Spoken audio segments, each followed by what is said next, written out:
गांव की गरीब जेठानी को मिली शहरी अमीर देवरानी। विवेक कड़ी धूप में फसल की कटाई कर रहा है। आज गर्मी बहुत ज्यादा है। थोड़ी बारिश हो जाती तो किसान और फसल दोनों को राहत मिल जाती। दूसरी तरफ पल्लवी फैक्ट्री में मशीन पर कपड़े सिल रही है। बाप रे, दोपहर के 2 बज गए। मुझे तो विवेक जी को टिफिन भी देकर आना था खेत में। अब पल्लवी फैक्ट्री से टिफिन लेकर कड़ी धूप में खेत जाती है। अरे तुम क्यों आई इतनी कड़ी धूप में टिफिन लेकर? मैं शाम को खा लेता घर आकर। अरे इसमें परेशान होने वाली क्या बात है। चलिए फटाफट खाना खाइए, आपने सुबह भी कुछ नहीं खाया है। अब दोनों पति पत्नी हैंड पंप में हाथ धोकर खेत में बैठकर टिफिन करते हैं। अब पल्लवी खाना खाकर अपने फैक्ट्री लौट जाती है और फिर शाम को घर आती है, जहाँ पल्लवी का देवर अपने साथ पिंटू और मानवी को पढ़ा रहा होता है। अरे वाह, भतीजा और भतीजी चाचा के साथ पढ़ रहे हैं। मम्मी पापा जी, इन्होंने आपको परेशान तो नहीं किया? नहीं बहू, इन्होंने हमें बिल्कुल भी परेशान नहीं किया। अरे ऐसे कैसे परेशान करेंगे ये लोग किसी को? आखिर ये लोग अपने चाचा की कस्टडी में हैं। हाँ जानती हूँ। वैसे तुम्हारी कॉलेज की पढ़ाई कैसी चल रही है? सब ठीक चल रहा है भाभी। बस इस बार एग्जाम देकर शहर जाना है, वहाँ पर जाकर एक डिग्री लेनी है। पर समझ नहीं आ रहा है कि शहर जाने के लिए पैसे कहाँ से आएंगे। तुम चिंता मत करो, तुम्हारी भाभी है ना। अब पल्लवी चूल्हे पर अपने परिवार वालों के लिए खाना बनाती है। इतने में विवेक भी आ जाता है और फिर सभी एक साथ चटाई पर बैठकर खाना खाते हैं। भाभी, खाना तो आपने बहुत स्वादिष्ट बनाया है।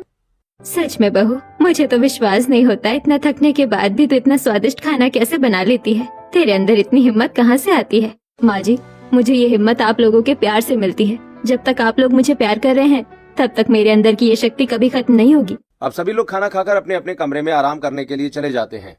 वहीं विवेक अपने हाथों में मलहम लेकर पल्लवी के पास आता है। पल्लवी लाओ, मैं तुम्हारे पैरों में मलहम लगा देता हूँ। सुबह से शाम तक तुम फैक्ट्री में काम करती रहती हो, फिर रात को आकर खाना बनाती हो और सुबह भी सारा काम करके जाती हो। तुम भी इंसान हो, कोई मशीन नहीं। अरे कोई बात नहीं, मैं ठीक हूँ। कुछ ठीक नहीं है पल्लवी, मेरी मानो तो अब तुम ये नौकरी छोड़ दो। फसल की कटाई से इतने पैसे तो आ ही जाते हैं कि हमारा घर चल जाता है। विवेक जी, मैं सिर्फ घर चलाने के लिए पैसे नहीं कमा रही हूँ। देवर जी को शहर जाना है, उसके लिए तो पैसे चाहिए ही ना। अरे पर उसे शहर जाने की जरूरत ही क्या है? नहीं विवेक जी, जो गलती आपने की है वही गलती अब आप अपने छोटे भाई के साथ मत दोहराइए। अच्छी शिक्षा ना प्राप्त होने के कारण आज आप खेत में काम कर रहे हैं। मैं नहीं चाहती कि देवर जी के साथ भी यही हो। आप उन्हें पढ़ने दीजिए और आगे बढ़ने दीजिए। अब शिवम के भैया भाभी कड़ी धूप में उसके लिए मेहनत कर और पैसा जोड़ के उसे शहर बेचते हैं। बेटा शिवम, मेरा तो बिल्कुल मन नहीं कर रहा है कि तू गांव छोड़कर शहर जा। अब पल्लवी अपनी सास से, माँ जी, पिताजी, देवर जी को जितना गांव में रहना था वो रह चुके। आप भी जानती है कि गांव में उपलब्धियां हासिल करना बहुत मुश्किल है। हाँ भाभी बिल्कुल ठीक कह रही हैं। और फिर अगर भाभी ने मेरे लिए इतनी मेहनत की है तो मुझे तो कुछ बनकर दिखाना ही होगा अपने भैया भाभी को। अब शिवम अपने से बड़ों का आशीर्वाद लेकर गांव से शहर के लिए रवाना हो जाता है। अब शिवम शहर पहुंचकर 6 महीने के अंदर अंदर मास्टर ऑफ बिजनेस में टॉप करता है और फिर एक बड़ी सी कंपनी में उसकी जॉब पक्की हो जाती है। अब ये खुशखबरी शिवम सबसे पहले अपनी भाभी को देता है। हेलो भाभी, मेरी मल्टीनेशनल कंपनी में जॉब लग गई है, तनख्वाह भी अच्छी मिलेगी। अरे ये तो बहुत खुशी की बात है। भगवान ऐसे ही तुम्हें आगे बढ़ाता रहे। चलो अब मैं ये बात माँ जी और पापा जी को बता देती हूँ। अब पल्लवी ये बात अपने घर में सबको बताती है। सभी लोग बहुत खुश हो जाते हैं। वहीं पल्लवी पड़ोस में मिठाई बांटती है। अब पड़ोस के लोग ये सब देखकर, बहू हो तो पल्लवी जैसी, जो इस घर के एक एक सदस्य को अपने जिगर का टुकड़ा मानती है और अपने देवर को तो वो अपनी पहली संतान मानती है। हाँ, तुम बिल्कुल ठीक कह रही हो। तभी तो इतनी कड़ी गर्मी में पल्लवी दिन रात फैक्ट्री में काम करके अपने देवर को शहर भेजी है। अब धीरे धीरे पल्लवी नौकरी करना छोड़ देती है। साथ ही अपने बच्चों को एक अच्छे स्कूल में पढ़ाने लगती है और फसल की कटाई के पैसे से घर का खाना पीना अच्छे से होने लगता है। पल्लवी तुम ठीक कह रही थी, अगर शिवम शहर जाएगा तो हमारे हालात ठीक हो जाएंगे। देखो सब धीरे धीरे ठीक हो रहा है। जी बिल्कुल, मैं तो चाहती हूँ ऐसे मेरे देवर जी तरक्की करे, मेहनत करे। ये सब उनकी मेहनत की वजह से हो रहा है। नहीं बहू, ये अकेले मेरे बेटे की मेहनत नहीं है, उसकी सफलता में सबसे ज्यादा कड़ी मेहनत तेरी है। तूने गर्मी में खून पसीना बहाकर दिन रात पैसे जोड़े हैं, तब जाकर मेरा बेटा शहर पहुंच पाया है और आज वो तरक्की कर रहा है। दूसरी तरफ शिवम के ऑफिस में शिवम का अच्छा काम देखकर कंपनी की ओनर वानी अब शिवम से काफी इम्प्रेस हो जाती है और वो अब शिवम के साथ काफी क्वालिटी टाइम स्पेंड करती है। धीरे धीरे वानी को शिवम बहुत अच्छा लगने लगता है, लेकिन शिवम सिर्फ काम पर फोकस करता है। अब ये चीज वानी को अखरने लगती है। शिवम अपने आप को समझता क्या है? मैं उसको इतना सपोर्ट करती हूँ। मैं इस कंपनी की ऑनर हूँ, ऑनर। उसके बाद भी शिवम मुझसे ठीक से बात नहीं करता। क्या उसकी लाइफ में कोई और तो नहीं? अब एक दिन शिवम ऑफिस के टेरेस पर फोन पर बात कर रहा होता है। अच्छा भाभी, आप चिंता मत कीजिए, हाँ मैं सैलरी आते ही आपको भिजवाता हूँ और आप घबराइए मत। मम्मी की तबीयत थोड़ी सी खराब हुई है, वो ठीक हो जाएंगी। अब दूर खड़ी वाणी ये सब सुनकर, ओह गॉड, मैं तो फालतू में ही टेंशन ले रही थी कि शिवम की लाइफ में कोई दूसरी लड़की है, लेकिन शिवम तो अपनी फैमिली प्रॉब्लम से ही परेशान है। एक्सक्यूज मी शिवम, तुम यहाँ टेरेस पर अपनी फैमिली से बात कर रहे थे ना? मैंने सुना सब कुछ। वैसे अगर पैसों की ज्यादा दिक्कत है तो मैं सैलरी टाइम से पहले तुम्हारे अकाउंट में क्रेडिट करवा देती हूँ। अरे नहीं नहीं। अरे शिवम तुम चुप करो, मैं पैसे क्रेडिट करवा रही हूँ, तुम अपनी भाभी को ट्रांसफर कर दो। अब इस दिन के बाद वाणी शिवम के साथ ज्यादा समय बिताने लग जाती है और एक दिन कॉफी शॉप में वाणी शिवम से कहती है, शिवम क्या अब हम अपनी दोस्ती को प्यार में बदल सकते हैं? मुझे तुम्हारी आदत हो गई है और अब मैं अपनी पूरी लाइफ तुम्हारे साथ स्पेंड करना चाहती हूँ। अब शिवम ये सुनकर दंग हो जाता है। ये क्या बात कर रही हो आप ma'am? Call me Vani please. I can understand Vani, पर तुम्हारी लाइफ मेरी लाइफ से बहुत अलग है। तुम एक अच्छे घर की लड़की हो, ऐशो आराम में पली बड़ी हो, लेकिन मेरे साथ तुम्हें सिर्फ दिक्कत का ही सामना करना पड़ेगा। मैं हर दिक्कत में तुम्हारे साथ रहूंगी, लेकिन शादी तुमसे ही करूंगी। अब वाणी की ये जिद देखकर शिवम अपनी फीलिंग भी एक्सप्रेस, ठीक है वाणी, बाकी मैं कोशिश करूंगा तुम्हें कभी कोई दिक्कत ना हो। अब शिवम ये बात अपने घर पर बताता है। ठीक है बेटा, तेरी खुशी में ही हमारी खुशी है। दूसरी तरफ वाणी के माता पिता, तुम पागल हो गई हो? तुम अपनी कंपनी के एक छोटे से एम्प्लॉय से शादी करना चाहती हो? मम्मी मैं उससे प्यार करती हूँ, आप एक बार उससे मिलिए तो सही, वो बहुत अच्छा लड़का है। पर है तो औकात में हमसे छोटा ही ना। कलावती, आजकल बच्चों की खुशियों में ही माँ बाप की खुशी होती है। अगर हमारी बेटी उसे पसंद करती है तो तुम कर दो उसकी शादी उसी से, वो वहीं खुश रहेगी। अब 3 से 4 हफ्ते के अंदर वाणी की शादी पूरी विधि विधान के साथ शिवम से हो जाती है। वही वाणी की माँ शिवम को देखकर, हे भगवान, मेरी बेटी को ये मिडिल क्लास लड़का कैसे पसंद आ सकता है? पता नहीं ये उसको खुश रखेगा कि भी नहीं। अब शादी करके वाणी अपने ससुराल आती है और बड़ी ही खूबसूरती के साथ कलश गिराकर घर के अंदर प्रवेश करती है। चलो वाणी आराम कर लो, तुम बहुत ज्यादा थक गई हो। अब वाणी एक छोटे से कमरे में आराम करती है। अब अगले दिन वाणी सुबह नहा धोकर रसोई के पास आती है और फिर कुछ देर में खाना बनाकर जमीन पर चटाई बिछाकर प्लेट में परोसने लगती है और सभी सदस्यों को खाना खिलाना शुरू करती है। छोटी चाची, खाने में से तो बहुत अच्छी खुशबू आ रही है। वैसे क्या बनाया है बहू तूने? खुशबू तो सच में बहुत अच्छी आ रही है। मम्मी जी मैंने पूरी छोले आलू की सब्जी, चावल पुलाव मिक्स वेज और नारियल की बर्फी बनाई है। अरे वाह भाई वाह, मजा आ जाएगा आज तो। अब सभी लोग खाना खाना शुरू करते हैं। तभी शिवम कहता है, खाना तो अच्छा है लेकिन मेरी भाभी जैसा नहीं है। मेरी भाभी के हाथ का खाना तो इससे भी कहीं ज्यादा स्वादिष्ट होता है। अब ये सुनकर वाणी का मुंह लटक जाता है, लेकिन वो कुछ कहती नहीं। अब इसी तरह कुछ हफ्तों के बाद, अच्छा देवर जी, अब शहर कब जाना है आपको? अरे भाभी, हम लोग कहीं नहीं जा रहे हैं आप सबको छोड़कर। अब मैं यहीं रहकर वर्क फ्रॉम होम करूंगा। अब इसी तरह कुछ हफ्ते के बाद शिवम की सैलरी क्रेडिट होती है और शिवम एटीएम से सारा कैश निकालकर अपनी भाभी के हाथ में दे देता है। भाभी ये लीजिए, मेरी तनख्वाह आ गई है, अब आप अपने हिसाब से इन पैसों से घर चलाइए। अब वाणी जब ये सब देखती है तो उसे बड़ा गुस्सा आता है। अब रात में वाणी अपने कमरे में, शिवम तुम्हारी सैलरी आई और तुमने सारी सैलरी 1 मिनट में अपनी भाभी के हाथ में दिया और अपने हाथ में कुछ नहीं रखा। मतलब अगर मुझे कुछ चीज चाहिए होगा तो फिर मैं किससे मांगूंगी? वैसे मेरे पास हो या भाभी के पास, बात बराबर ही है वाणी।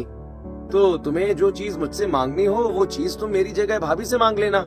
अब इतना कहकर शिवम सो जाता है। अब इसी तरह एक दिन वाणी के दोस्त का बर्थडे आता है और वाणी गांव से शहर गिफ्ट कुरियर करने के बारे में सोचती है।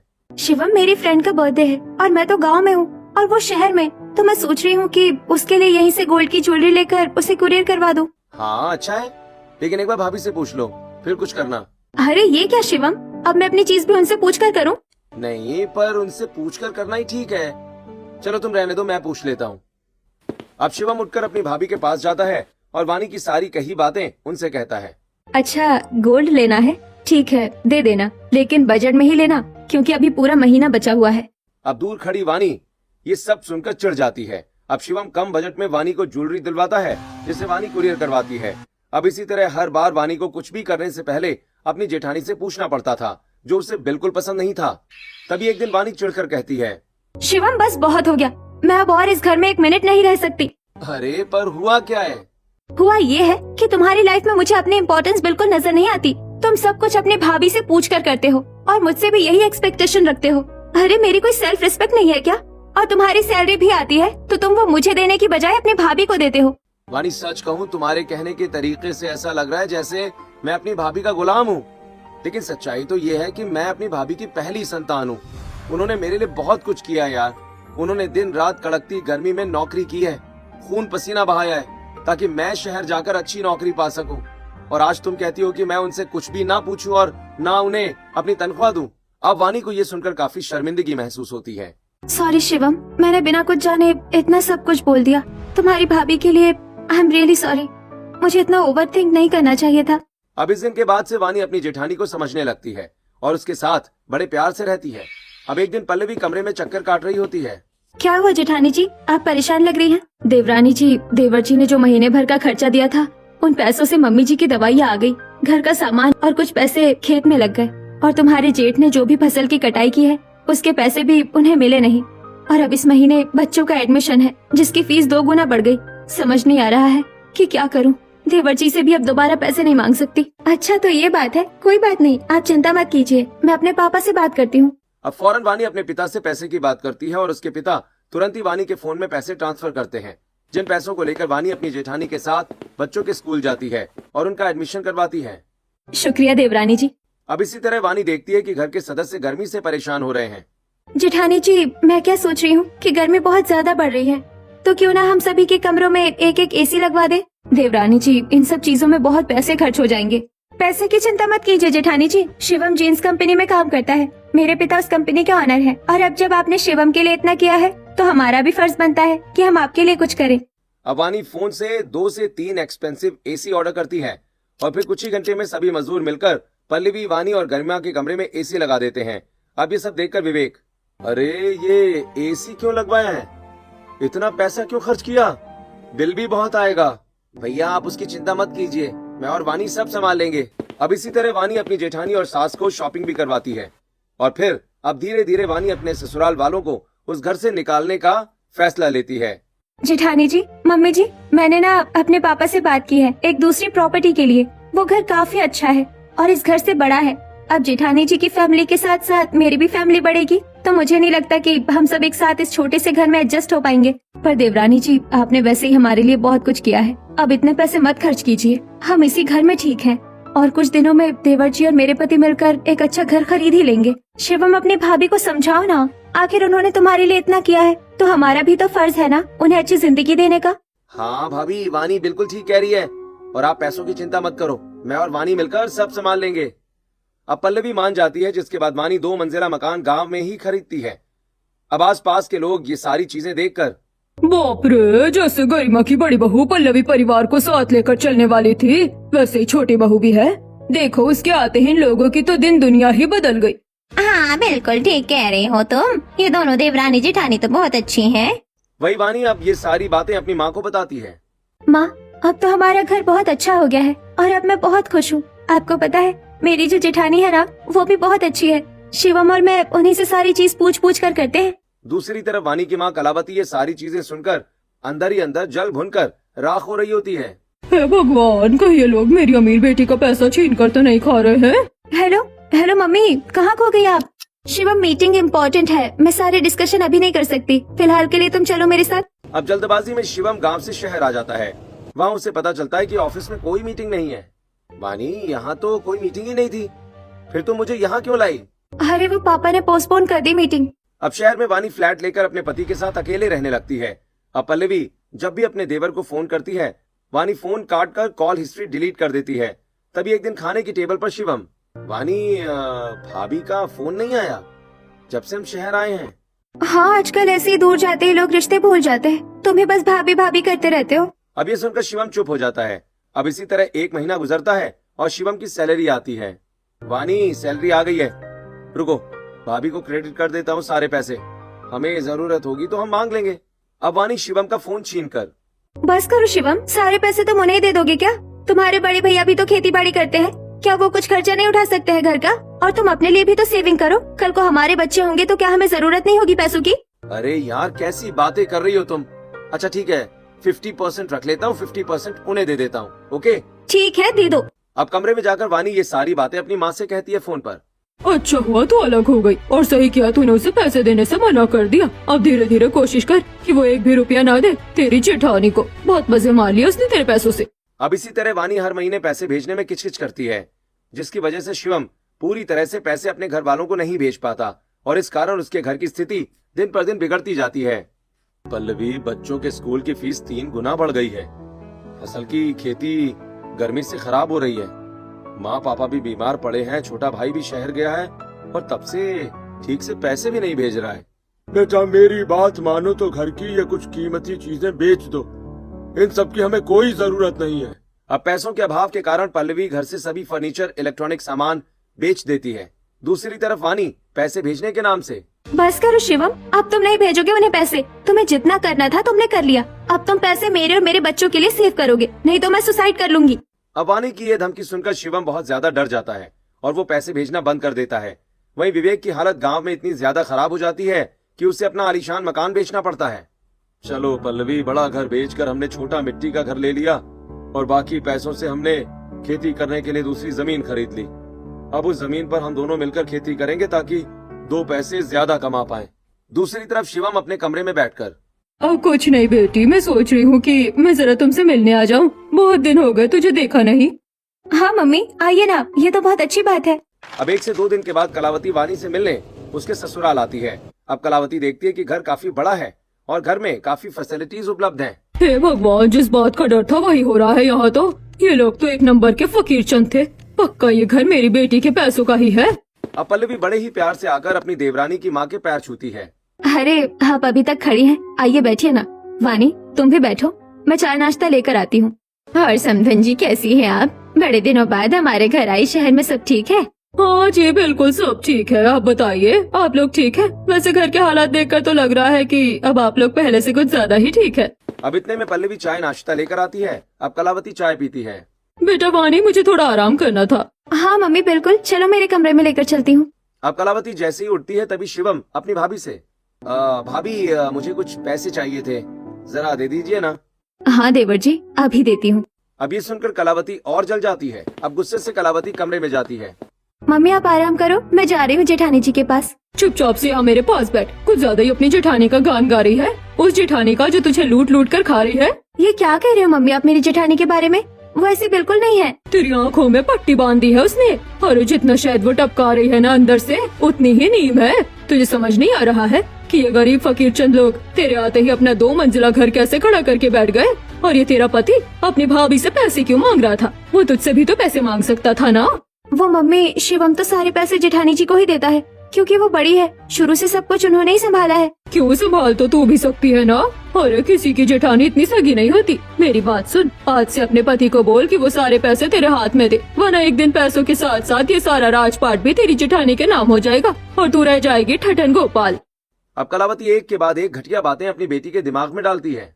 माँ ये सब कुछ तो मैंने पहले कभी सोचा ही नहीं, लेकिन अब मुझे लग रहा है कि आप ठीक कह रही हैं। अगर मैं ऐसे ही अपने पति को उसकी भाभी के पास भेजती रहूंगी और सारी कमाई भी अगर वही रखेंगी तो मेरे हाथ में तो सच में एक दिन कुछ नहीं आएगा। लेकिन बस अब और नहीं, अब देखना मैं कुछ ही दिन में यहाँ से शहर चली जाऊंगी। अब इसी तरह 2 से 3 हफ्ते गुजरते हैं, जिसके बाद अचानक से वानी अपने ससुराल वालों से कहती है, शिवम हमें ना एक अर्जेंट मीटिंग के लिए शहर निकलना होगा, वो भी आज। पापा का फोन आया था। अरे पर देवरानी जी आप तो कह रही थी कि सारा काम अब घर से ही हो जाएगा, तो फिर शहर जाने की क्या जरूरत है? हाँ भाभी बिल्कुल ठीक कह रही हैं। और वानी तुमने इस मीटिंग के बारे में मुझे पहले तो बताया नहीं। अब अचानक से ऐसी कौन सी मीटिंग आ गई है? जेठानी जी की तो जान सूख रही है कि अगर हम चले जाएंगे तो उनका खर्चा पानी कैसे चले। वानी आज मैं भाभी माँ को वीडियो कॉल करूंगा, उन्हें देखे बहुत दिन हो गए। अब इतना कहते ही शिवम अपनी भाभी को वीडियो कॉल करता है। पल्लवी कॉल उठाती है। वहीं शिवम अपनी भाभी और भैया को मिट्टी के घर में देखकर हैरान हो जाता है। भाभी ये क्या है? आप इस छोटे से मिट्टी के घर में? भैया ये सब क्या है? अब विवेक कुछ बोलता उससे पहले ही पल्लवी फोन काट देती है। अरे पल्लवी तुमने फोन क्यों काट दिया? मुझे उसे चीजें बताने तो देती कि हम किस परिस्थिति से गुजर रहे हैं, और ऐसी स्थिति में भी वो हमें 1 रुपया नहीं भेज रहा है। आखिर कर क्या रहा है शहर जाकर? हाँ आखिर बहू तुमने उसके ऊपर इतने पैसे खर्च किए हैं, वो इतना बेईमान कैसे हो सकता है? अरे रहने दीजिए, वो शहर में रहता है, शहर में 36 टेंशन होती है, आप उसे कुछ मत बोलिए। अब पल्लवी दोबारा फोन करती है। क्या हुआ था भाभी, आपने फोन क्यों कट कर दिया था? और आपने बताया नहीं कि आप इस छोटे से मिट्टी के घर में क्या कर रही हैं? हमने तो दूसरा नया घर ले लिया था ना। हाँ, वो उस नए घर से खेत आने में बड़ी दिक्कत होती थी, इसलिए हमने अपने खेत के पास ही एक छोटा सा मिट्टी का घर ले लिया है ताकि हमें दिक्कत ना हो।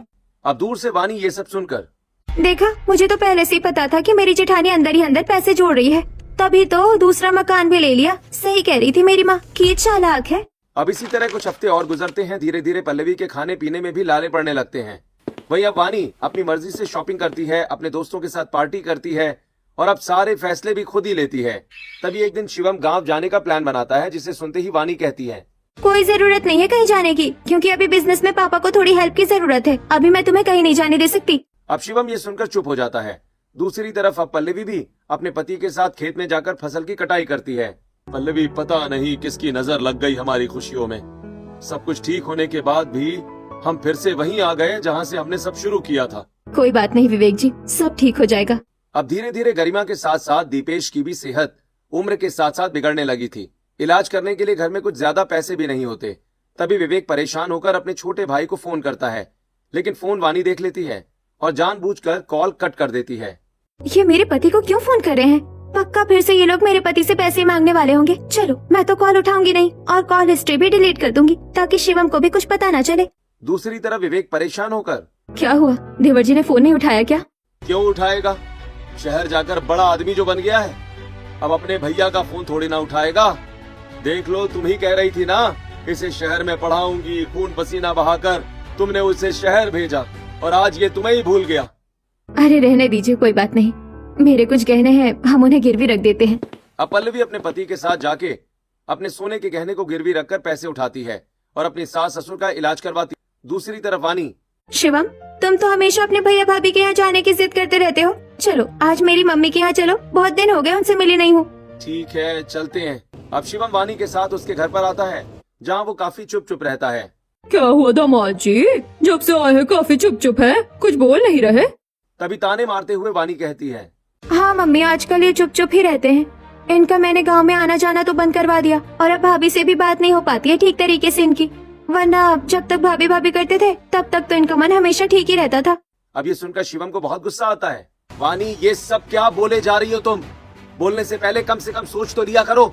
तुम जिस तरीके से मुझे प्रेजेंट कर रही हो अपनी मम्मी के सामने, ऐसा लग रहा है कि जैसे भाभी के साथ मेरा कोई चक्कर है। अच्छा अच्छा बेटा, शांत हो जाओ। अगर तुम्हारा मन ठीक नहीं लग रहा है तो जाओ, तुम आराम कर लो। अब गुस्से से शिवम वहाँ से चला जाता है। देखा मम्मी, कैसे पागलों की तरह मुझ पर चिल्लाने लगे। कोई बात नहीं, चिल्लाने दे, अपने आप शांत हो जाएगा और फिर तेरे साथ ही खुशी से रहने लगेगा। ठीक है मम्मी, अब मैं आराम करने जा रही हूँ, मुझे थोड़ी थकावट हो रही है। अब कलावती भी उठकर अपने कमरे में चली जाती है। वहीं कुछ ही देर में वानी अपने कमरे से निकलकर पानी लेने रसोई की तरफ जाती है कि तभी उसे अपनी माँ के कमरे से कुछ सुनाई देता है और वो वहीं रुक जाती है। कलावती, तुम्हें ऐसा नहीं लग रहा था कि हमारा दामाद कुछ उदास उदास सा है? हाँ हाँ, 2 दिन की उदासी है, फिर अपने आप लाइन पर आ जाएगा। तुम कहना क्या चाहती हो? कुछ नहीं जी, दरअसल बात यह है कि जब शुरू में मैं अपनी बेटी के ससुराल गई थी तो उनका घर झुग्गी झोपड़ी जैसा था, लेकिन जब शादी के बाद गई तो देखा घर काफी आलीशान घर में बदला हुआ है और घर में सारी फैसिलिटी भी उपलब्ध थी। तब मुझे एहसास हुआ कि लोग मेरी बेटी के पैसे छीन छीन कर खा रहे हैं और तब मैंने अपनी बेटी को समझाया कि वो अपने पति को अपने परिवार से अलग कर दे और उसने ऐसा ही किया। तब से दामाद जी का मुंह बना हुआ है। तुम पागल हो गई हो क्या कलावती? अपनी बेटी का घर उजाड़ कर तुम खुश हो रही हो? अरे सोचो, अगर तुम्हारे दामाद ने यही चीज तुम्हारी बेटी के साथ किया होता तो तुम पर क्या बीतती? जब हमारी बेटी हमारे घर नहीं आ पाती, हमसे बात नहीं कर पाती, तो तुम्हें कैसा लगता? अब दरवाजे पर खड़ी वाणी की आंखें ये सब सुनकर नम हो जाती हैं। अच्छा, तो मम्मी आपने मुझसे झूठ बोला और आपकी बातों में आकर मैंने अपनी मासूम जेठानी को इतनी तकलीफ दी। नहीं बेटी, तू जो कर रही है बिल्कुल ठीक है। चुप कीजिए माँ, आपने तो मुझे और मेरे ससुराल वालों को बर्बाद कर दिया। मैं जा रही हूँ यहाँ से।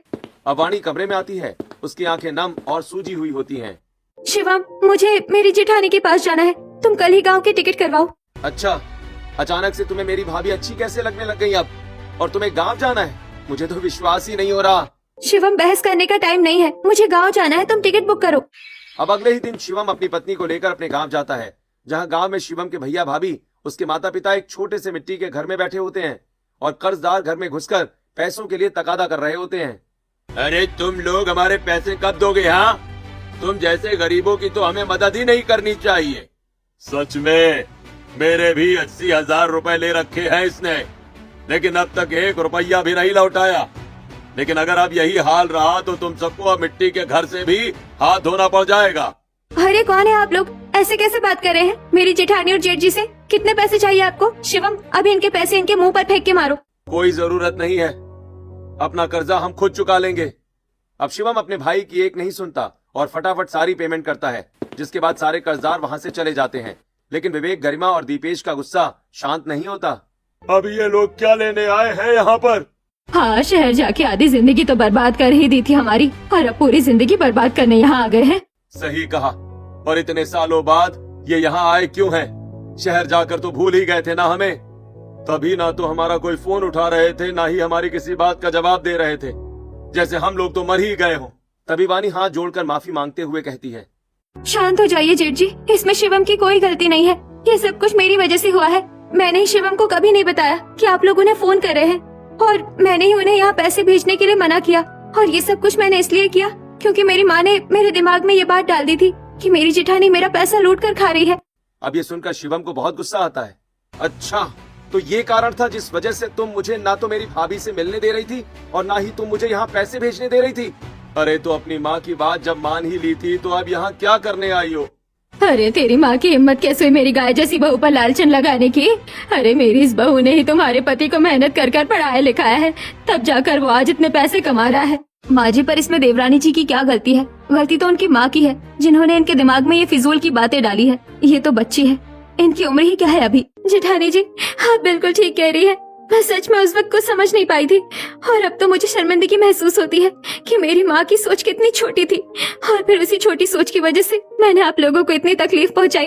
लेकिन अब आप सभी मुझे माफ कर दीजिए। मैं आप लोगों से हाथ जोड़कर माफी मांगती हूँ।